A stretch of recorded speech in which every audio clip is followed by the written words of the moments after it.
Bonjour bien-aimés frères et sœurs, je te bénis mon frère, je te bénis ma sœur, que le Seigneur nous bénisse.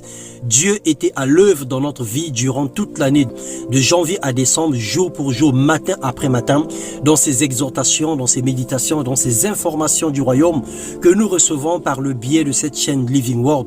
Nous avons été énormément bénis et nous croyons que la gloire de Dieu s'est manifestée dans la vie de tout un chacun parce que nous sommes des heureux gagnants, nous sommes des vivants puisque nous pouvons encore écouter le message ce matin.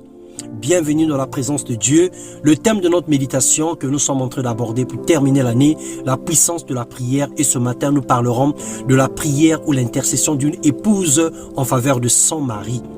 Gloire et grâce soient rendues à Dieu, à notre Père, sa paix divine, l'assurance du salut, la paix véritable et sa présence merveilleuse dans nos vies nous comble chaque jour.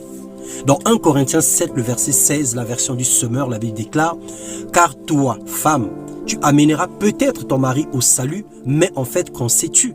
De même, toi, mari, tu amèneras peut-être ta femme au salut, mais en fait, qu'en sais-tu » Une femme ne peut pas prier pour tous les hommes de ce monde de la même façon que lorsqu'il s'agit de son époux ou de son conjoint.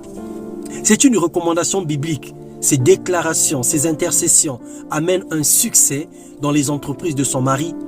Et les maris ont besoin de ce genre de femmes, de ce genre de prières, autant que le mari également prie pour leurs épouses.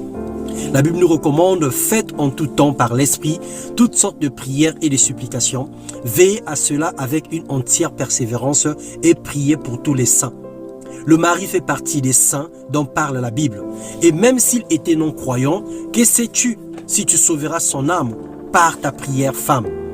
Une femme a prié en ces mots. Une femme de prière, une femme expérimentée, une femme qui a vu la grandeur de Dieu dans la vie de son mari.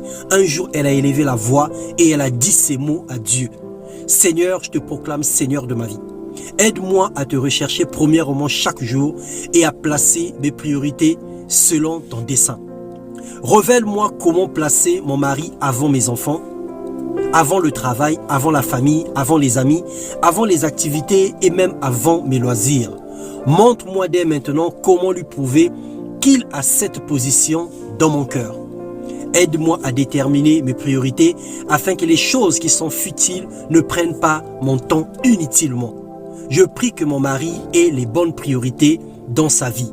Sois Seigneur et Maître sur son cœur. Et elle a dit, elle a signé Amen à cette prière. Alors bien-aimés frères et sœurs, ma sœur principalement, voudras-tu faire cette prière en faveur de ton mari?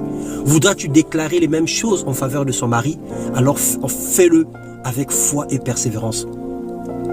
Aide-le à choisir une simplicité de vie qui lui permettra d'avoir du temps avec toi. Elle répliqua dans sa prière et qu'il puisse trouver un endroit paisible pour chercher ta face. Enseigne-lui à faire de ta parole la prière et la louange des priorités. Enseigne-lui à mettre sa femme et ses enfants avant sa carrière, ses amis ou ses activités. Selon Philippiens 2,4, selon Matthieu 6,24. Cette femme a prié fermement et le Seigneur s'est manifesté dans la vie de son mari. Alors ce jour, je déclare dans la vie de toutes ces femmes que le Seigneur exauce toutes les mamans qui reprendront cette prière avec foi au nom de Jésus. Que le Seigneur exauce toutes les femmes qui prient sans un intérêt particulier, mais qui prient sincèrement avec foi et détermination en faveur de leur mari. Que Dieu se manifeste puissamment dans la vie de toutes les femmes qui élèvent la voix d'un cœur pur et sincère en faveur de leur mari. Et tous les maris qui aimeraient sincèrement leur femme puissent être les bénéficiaires de ces prières.